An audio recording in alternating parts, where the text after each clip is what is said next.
Selamat pagi anak-anak. Ya, kita bertemu lagi di dalam pembelajaran daring, pelajaran sosiologi. Om Swastiastu, ya. Jadi seperti biasanya sebelum kita mulai pembelajaran ini, kita berdoa ya, sesuai dengan keyakinan masing-masing untuk memanjatkan puji syukur ya, bahwa kita masih diberi kesehatan sehingga kita bisa bertemu walaupun secara di dunia maya ya, secara online. Ya, berdoa mulai.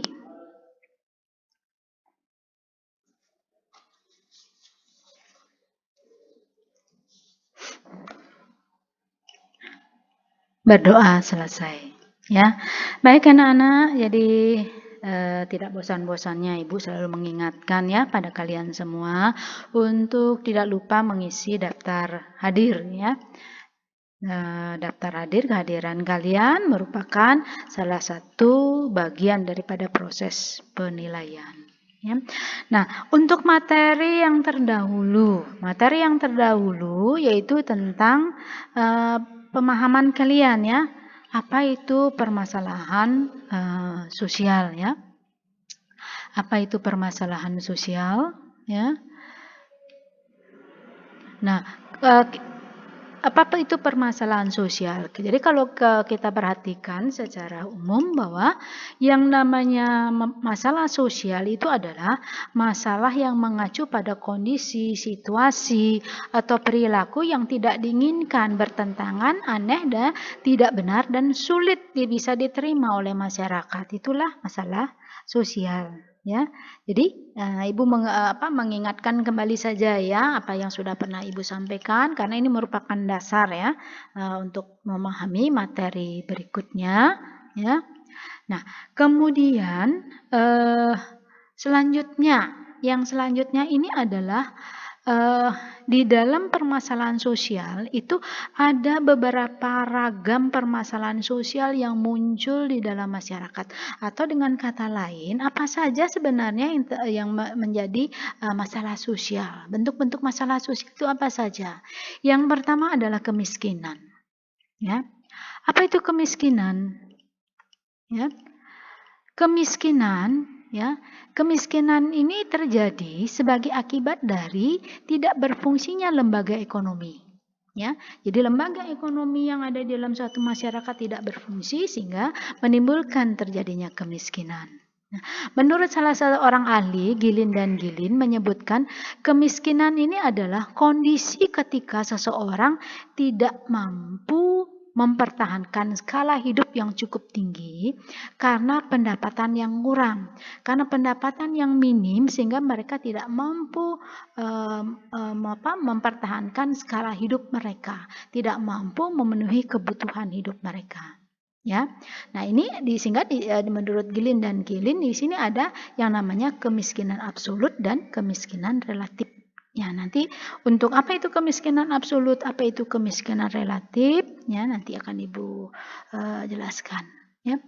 Nah, kemudian faktor penyebabnya apa sebenarnya? Faktor penyebab kemiskinan apa?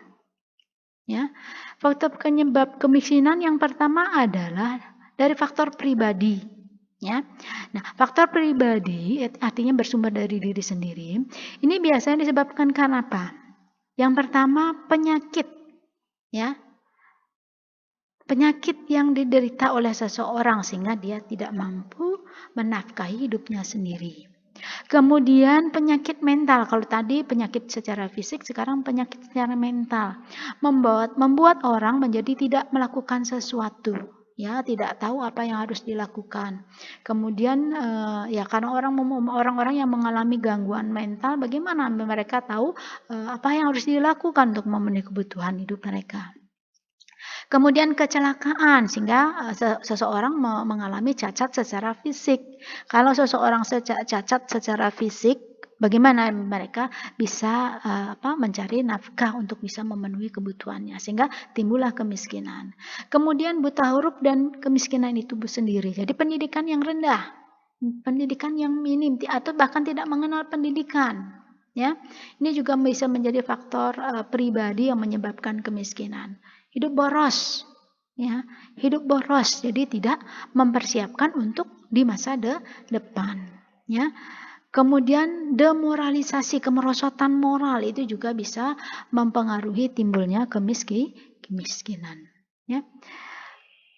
Nah, kemudian yang kedua faktor penyebabnya adalah faktor geografis. Iklim dan cuaca yang kurang baik, ya. Iklim dan cuaca yang kurang baik sehingga masyarakat tidak, sebagai contohnya misalnya iklim dan cuaca yang tidak mendukung sehingga masyarakat atau para nelayan tidak mampu mencari ikan melaut, ya, sehingga terjadilah kemiskinan. Kemudian yang kedua adalah tidak adanya sumber daya alam yang memadai. Jadi sumber daya alam tidak memadai. Kemudian ketiga adalah bencana alam. Ya, bencana alam apakah banjir bandang, tanah longsor, gempa bumi, gunung meletus, ya, tsunami bahkan, ya. Ini juga bisa menimbulkan kemiskinan karena faktor geografis seperti yang kalian lihat di gambar ini, ya, terjadinya banjir bandang, ya. Nah, kemudian kemiskinan semakin meningkat karena faktor sosial berikut. Ya, di samping oleh faktor pribadi, faktor geografis, itu juga disebabkan oleh faktor sosial, yaitu sistem pendidikan yang kurang baik, ya. Jadi sistem pendidikan yang tidak berkualitas sehingga mereka tidak mempunyai keterampilan. Kemudian perumahan yang tidak cukup, ya, karena apa? Harga-harga rumah yang mahal, ya. Kemudian salah kelola dalam rumah tangga, jadi suka menghambur-hamburkan uang, ya, hidup boros itu, ya, itu merupakan faktor sosialnya, ya. Nah, ini ilustrasinya masalah kemiskinan, ya, daerah kumuh nih Bu Kira. Kalian bisa lihat bagaimana memprihatinkan kehidupan masyarakat miskin, ya. Nah, sekarang bagaimana upaya penanggulangan kemiskinannya ini, ya. Upaya penanggulangan kemiskinan yang mengurangi beban pengeluaran masyarakat miskin. Beban yang kadang-kadang dirasakan oleh masyarakat miskin, misalnya berkaitan dengan pajak misalnya, ya. Kemudian yang kedua, meningkatkan kemampuan dan pendapatan masyarakat miskin, menambah keterampilan, ya, mengembangkan dan menjamin keberlanjutan usaha mikro dan kecil, ya, usaha-usaha kecil, ya. Artinya mereka para pengusaha mikro ini tidak hanya diberi modal saja, tetapi untuk bisa memproduksi sesuatu, tetapi bagaimana dengan modal yang mereka miliki ini kemudian dia menghasilkan, dan kemudian hasil produk mereka juga bisa didistribusikan. Jadi pemerintah juga wajib membantu untuk memasarkan hasil produk mereka, ya. Kemudian menyinergikan kebijakan dan program penanggulangan kemiskinan, ya. Jadi kebijakan-kebijakan yang dibuat oleh pemerintah itu harusnya bersinergi dengan program penanggulangan kemiskinan, tidak berjalan sendiri-sendiri, ya. Tuh. Nah, kalian perhatikan, ya, mengembangkan budaya kuliner, kemudian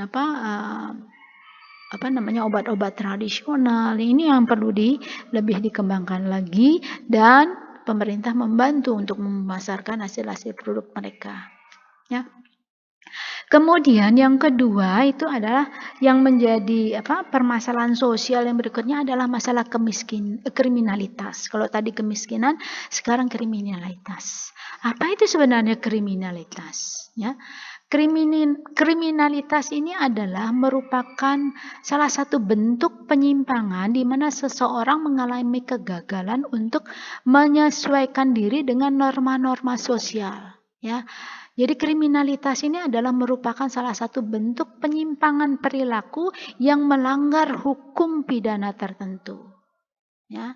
Nah, di sini sebenarnya kalau kita lihat ada beberapa tindakan kriminal, ya. Ada yang disebut dengan white collar crime atau blue collar crime. Kalau white collar crime ini adalah kejahatan yang dilakukan oleh orang-orang yang dari status sosial yang tinggi, ya. Misalnya para koruptor, ya. Itu white collar crime. Kemudian blue collar crime apa? Kejahatan yang dilakukan orang-orang yang berstatus sosial yang lebih rendah, ya. Misalnya pencurian, ya, perampokan, tindakan kriminal daripada orang-orang yang berasal dari status sosial yang rendah. Nah, sekarang faktor pendorong kenapa sampai terjadi tindak kriminal, ya. Terjadinya perubahan sosial, ekonomi dan politik, ya. Jadi terjadinya perubahan-perubahan ini yang menyebabkan tertimbulnya kriminalitas. Kemudian yang kedua, pemerintah lemah dan korup, ya. Jadi pemerintah terlalu lemah, ya, sehingga banyak aparat-aparatnya atau mereka-mereka yang duduk, yang menempati jabatan-jabatan penting melakukan tindakan korupsi untuk kepentingan mereka sendiri. Kemudian yang ketiga adalah masalah kependudukan, penduduk dan kesulitan ekonomi, ya, terjadinya ledakan penduduk, ya, kemudian tidak diimbangi dengan penanganan peningkatan kehidupan ekonomi. Kemudian yang keempat, pengembangan mental yang keliru, ya, mengembangkan mental yang keliru ini yang harus dirubah, ya, sehingga sekarang ini dikenal dengan adanya revolusi mental, ya, disiplin terutama. Kemudian yang lima, kurangnya teladan dan orang yang dituakan, ya, kurang teladan karena apa? Para orang-orang yang berada pada status sosial yang lebih tinggi memberikan contoh, memberikan teladan yang kurang baik, ya, ini yang menyebabkan. Kemudian nah di sini ada teori-teorinya, yaitu ada teori asosiasi diferensiasi, penyimpangan karena pergaulan dengan kelompok orang-orang yang suka melakukan penyimpangan. Kemudian adanya ketegangan, penyimpangan terjadi, ada ketidaksesuaian antara tujuan yang dianggap baik dan cara memperolehnya. Ya, penanggulangannya bagaimana? Bisa secara preventif, ya, pencegahan, kemudian bisa juga secara represif dengan kekerasan. Banyak upaya-upaya penanggulangan yang lainnya, ya. Nah, kemudian yang berikutnya adalah permasalahan sosial yang berikutnya adalah adanya kesenjangan sosial. Apa itu kesenjangan sosial? Ya, tidak seimbang, tidak simetris atau berbeda. Adanya ketidakseimbangan antara orang-orang yang ada di lapisan atas dengan lapisan yang paling bawah. Nah, ini Ibu gunakan sebagai ilustrasi, ya. Nah, ya, bangunan secara fisik. Di sekitar bangunan yang megah, yang bertingkat dan sebagainya dengan fasilitas yang memadai, munculnya gubuk-gubuk kumuh. Gubuk kumuh ini gambaran dari masyarakat yang miskin. Ini merupakan satu gambaran kesenjangan sosial yang terjadi di dalam kehidupan masyarakat, khususnya yang ada di Indonesia. Ya. Nah, kemudian kesenjangan yang dapat dinikmati oleh anak-anak. Kalau di negara-negara maju atau mereka-mereka yang berasal dari keluarga yang mampu, mereka bisa menikmati fasilitas-fasilitas ini, bisa mengembangkan keterampilan, ya, bisa menikmati masa kanak-kanak mereka dengan bermain ini. Ya, tetapi bagaimana mereka-mereka yang berasal dari keluarga yang tidak mampu atau status sosial yang rendah? Ya, kalian bisa lihat, memprihatinkan sekali, ya. Mereka tidak bisa menambah keterampilan, ya, tetapi pada usia anak-anak mereka sudah harus mencari nafkah dengan cara menjadi pemulung. Kapan mereka bisa menikmati untuk bisa bermain dengan gadget mereka, dengan komputer dan sebagainya, ya, tuh. Nah, tipe kesenjangan, ya, dalam kesenjangan ini ada kesenjangan ekonomi, ya. Kesenjangan sosial ekonomi yang menyangkut kemiskinan dan kesejahteraan dan stratifikasi sosial yang mencakup kesenjangan politik budaya, ya, yang berkaitan dengan isu-isu kewarganegaraan. Ya, bagaimana kekayaan itu boleh terus beredar, gitu, ya. Sedangkan kemiskinan masih tersebar. Ya, jadi yang kaya semakin kaya, yang miskin tetap miskin. Ini kesenjangan sosial ekonomi. Kemudian tipe kesenjangan yang lainnya adalah kesenjangan klasik, ya, yaitu yang berkaitan dengan perbedaan kelas sosial, perbedaan status, kekayaan, prestise, ya, di yang dimediasi gender, pendapatan dan pendidikan. Nah, seperti ilustrasi yang ada di sini, yaitu sering terjadi konflik antara penguasa, pemilik perusahaan dengan para kaum buruh ya yang menuntut kenaikan upah. Ya, kesenjangan klasik ini. Ya. Kemudian tipe kesenjangan lainnya ada kesenjangan baru ya. Di mana di dalam kesenjangan baru ini mengikuti kesadaran yang lebih besar akan kompleksitas global, meningkat dan adanya berbagai rentang pilihan yang lebih besar. Seperti misalnya pola konsumsi ya berkaitan dengan gaya hidup sekarang ya, dinamika identitas ya. Jadi gaya hidup ini menggambarkan adanya kesenjangan antara lapisan atas dan lapisan bawah ya. Nah, kemudian permasalahan yang berikutnya adalah ketidakadilan sosial yang terjadi dalam masyarakat. Apa itu ketidakadilan? Ya, ketidakadilan ini merupakan tindakan sewenang-wenang yang dilakukan oleh kelompok tertentu terhadap kelompok yang lainnya. Ya, jadi ada 4 prinsip sebenarnya ketidakadilan. Prinsip yang pertama adalah pengecualian perlakuan. Ya, jadi ada pengecualian. Kemudian yang kedua, prinsip yang kedua adanya prasangka terhadap kelompok-kelompok tertentu. Ya, kemudian prinsip yang ketiga adalah keserakahan. Ya, keserakahan. Ya, itu juga menyebabkan ketidakadilan. Yang kemudian yang keempat adalah putus asa. Ya, jadi putus asa ini biasanya terjadi pada mereka-mereka yang merasa mendapatkan perlakuan tidak adil. Ya, jadi ketidakadilan juga merupakan salah satu permasalahan sosial. Nah, kemudian tipe yang lainnya apa? Tipe ketidakadilan sosial yang lainnya adalah stereotip prasangka negatif ya. Yang biasanya timbulnya prasangka dari satu kelompok terhadap kelompok yang lain yang sebenarnya belum tentu kebenarannya. Itu stereotip ya. Ada stereotip etnis misalnya, prasangka terhadap kelompok-kelompok tertentu, suku-suku tertentu. Nah, contohnya ini sudah jelas ya yang negatif. Kemudian marginalisasi ini juga merupakan salah satu bentuk ketidakadilan ya. Peminggiran, ada upaya untuk menyingkirkan, biasanya ini terjadi pada mereka-mereka yang termasuk klasifikasi penduduk asli ya. Jadi ada semacam pemutusan hubungan kelompok tertentu dengan lembaga sosial tertentu. Sebagai contohnya ya ketidakadilan gender ya. Jadi biasanya kaum perempuan ya dipinggirkan, dinomorduakan dibandingkan dengan kaum laki-laki. Ya, ketidakadilan seperti itu atau contoh yang antara orang-orang kulit berwarna misalnya kulit putih dengan kulit hitam di Amerika, di Afrika ya. Kemudian tipe ketidakadilan sosialnya adanya subordinasi, penomorduaan, pembedaan perlakuan terhadap identitas sosial tertentu. Jadi orang-orang yang mempunyai identitas sosial tertentu dinomorduakan. Ya. Nah, tipe ketidakadilan sosial ini adanya dominasi, penguasaan satu kelompok terhadap kelompok yang lainnya. Contohnya apa? Dominasi di bidang perdagangan oleh kelompok etnis Tionghoa ya di beberapa wilayah Asia. Jadi tidak hanya di Asia saja sebenarnya, di negara-negara lain pun ya juga di benua lain pun juga etnis Tionghoa menguasai bidang perdagangan ya. Itu Ibu kira bentuk-bentuk ketidakadilan atau tipe ketidakadilan. Nah, ini ragam permasalahan sosial. Ibu kira sudah Ibu singgung tadi ya, faktor penyebabnya kemiskinan, ketidakmampuan dalam memenuhi ya. Ini Ibu kira kriminalitas ya.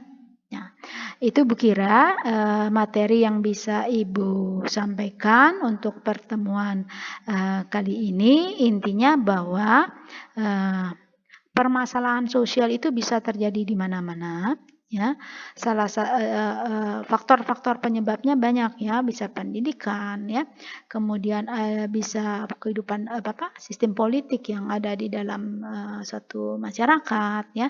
Itu bisa mempengaruhi. Kemudian bisa juga karena faktor pribadi ya, kemalasan, faktor kondisi fisik, penyakit-penyakit baik penyakit mental, penyakit secara biologis ya.